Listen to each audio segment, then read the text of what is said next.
It's almost hunting season and I've been practicing all summer. Today I'm going to tell you a little about my Mathews Atlas bow and why I'm sticking with it. All the reviews I've watched about this bow, it seems awesome, and since I've had it, it's proven that. It's done great things for me. My shot groups is tighten up. I have the Bear Cruiser and that bow just is a total difference. This bow is designed for taller people such as myself with longer draw lengths. That's mainly why I switched to this bow in particular. It's a pretty large bow, but I'm a big guy, so I have a long draw length, so I needed this bow. From axle to axle is 34 3/4. From brace height, from here to here, is 7 3/4. And I'm shooting a 31.5 inch draw length. A lot of bows out there aren't suited for people with long draw lengths, so this one is really great. It's real comfortable in the hand.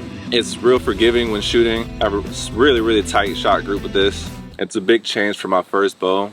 With me being a beginner archer, only hunting for about 2.5 years. My first bow was a Bear Cruiser. Yeah, that bow is not up to standard. If you're a beginner hunter, it's great. You know, it's cheap. It gets you in the woods. It comes as a ready to hunt package. But you get what you pay for in pretty much every aspect of bow hunting, and this shows. And then I'm also rocking the black gold 6-inch stabilizer. I have a little wrist strap on here just for security when I'm in a tree. I don't really need it while I'm practicing, but when I'm in a tree, you get that hype going, you get that deer fever going.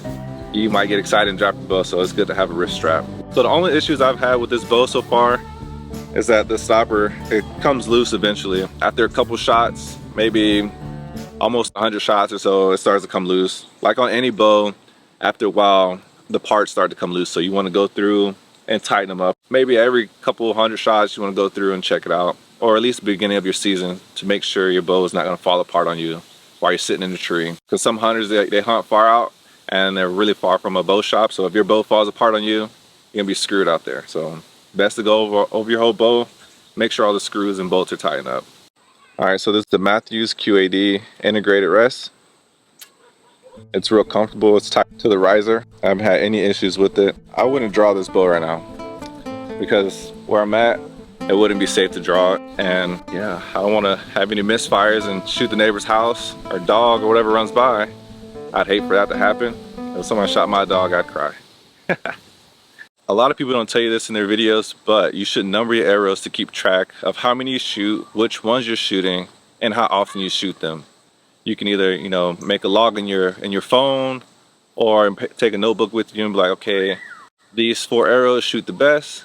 I think I'm gonna put those in my quiver. And these 3 right here, I'm gonna use these just for practice. So you're not damaging your arrows that you're gonna be shooting and hunting with this season. I have 11 arrows here, and with these 11 arrows, I number them 1 through 11. Out of a dozen arrows, you might have a few that don't fly right, or some that might need knock tuning. So I'll go through and shoot maybe 3 or 4 at a time and make sure they're knock tuned, they're shooting straight. You know, maybe a fletching might be messed up or something, and I'll be able to keep track. You know, like let's say one's flying high or left or right.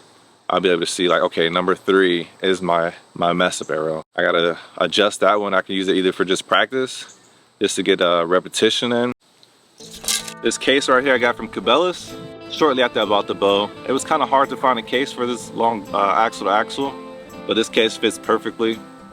It was fairly cheap. It was about $100, about $99 to be exact. I keep my Atlas in there. One thing I like about this case, it has a second compartment. I can carry a second bow if need be, and then it has a really long pocket on the front for my arrows. Keep those in here, and then I keep my quiver in here as well. I'm shooting a Black Eagle Rampage. I'm shooting a full length arrow since I have a really long draw length. From shaft to nock, it's 32 inches, and this year I'm going to be shooting the Grim Reaper. It's a 300 spine arrow. I'm not exactly sure about the weight. I think it's about a 500 grain arrow. So I have inserted half inch out insert. It's about 75 grain. And then I'm shooting a 100 grain Grim Reaper. And I'm also going to be testing out the Montag G5 fixed blade. So we'll see which one takes down the early season doe with the better blood trail this year. And it has a couple other compartments on here.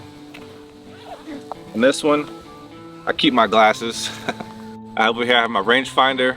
So this rangefinder I bought a couple years back when I bought the bow, when I bought my first bow. I bought it from Walmart, super cheap, but it does the job. You're not shooting a rifle, it's not going super far, maybe 50, 60 yards if anything. But this rangefinder does the trick. A few extra heads, broadheads, and one thing I like about the Grim Reaper, it comes with a practice tip, so you're not damaging up your actual broadheads. And also keep a set of my Allen keys, or Allen wrenches, whichever one you prefer to call them. And then I have the Montag G5 case with the extra head in there. One thing I recommend, you get some plumber's tape. It helps secure your heads on. Some people like to use it, some people don't. But if you plan on shooting that head, you can go ahead and secure them on there with this to keep them from coming loose. Oh, forgot about this. I also keep an arrow puller, just in case so I get a tighter grip. I don't bend my arrows when I'm pulling them out of targets.